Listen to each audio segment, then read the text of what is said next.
Good morning, children. Today I am going to read first poem of your book English Marigold, English Literature. Your first lesson is a poem. So I am reading today. Its name is Wake Up. Wake up means uthna. Wake up, wake up.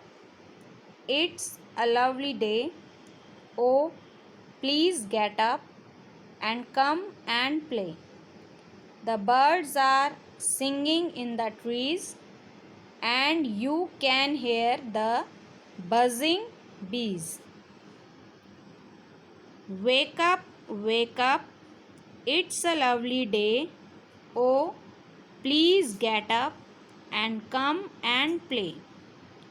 It's much too late to lie in bed, so hurry up, you sleepy head. Wash and dress and come on out. Everyone is up and about. The cow, the horses, the ducks and the sheep. The tiniest chicken, cheep, cheep, cheep. Wake up. The poet of this poem is C. Fletcher. Here are some new words: lovely, buzzing, sleepy, sleepy head, tiniest. So I am going to explain you about this poem.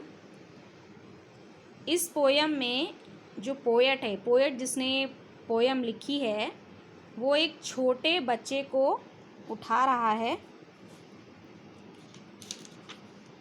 कि सुबह हो चुकी है और तुमको उठना है।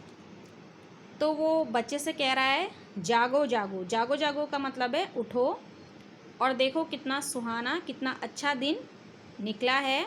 अब उठो, घर से बाहर खेलने आओ, पेड़ों पर बैठी चिड़ियों को और भिन भिन करते भौरों को सुनने आओ। आपने देखा होगा जब सुबह हो जाती है तो सारे पशु पक्षी सुबह जल्दी उठ जाते, चिड़िया पेड़ों पर बैठती है, दाना ढूंढने जाती है। इसी तरह सभी पशु पक्षी समय पर उठ जाते हैं। तो जो कवि है, पोएट है, वो बच्चे से कह रहा है कि सुबह उठो और देखो सभी पशु पक्षी उड़ गए हैं।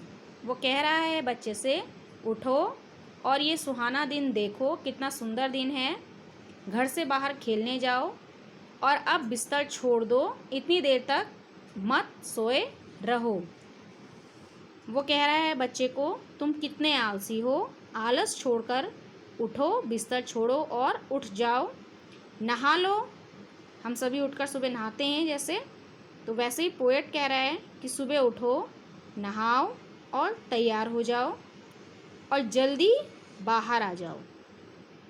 देखो सब उठे हुए हैं, चाहे वो कोई भी है, चाहे गाय है, घोड़े हैं, बतख हैं, भेड़े हैं या पक्षी हैं, जितने भी पक्षी हैं, चिड़िया हैं और चिकन चूज़े, जो मुर्गी के बच्चे होते हैं, चिकन, वो भी चींची कर रहे हैं। तो अब तुम भी जागो।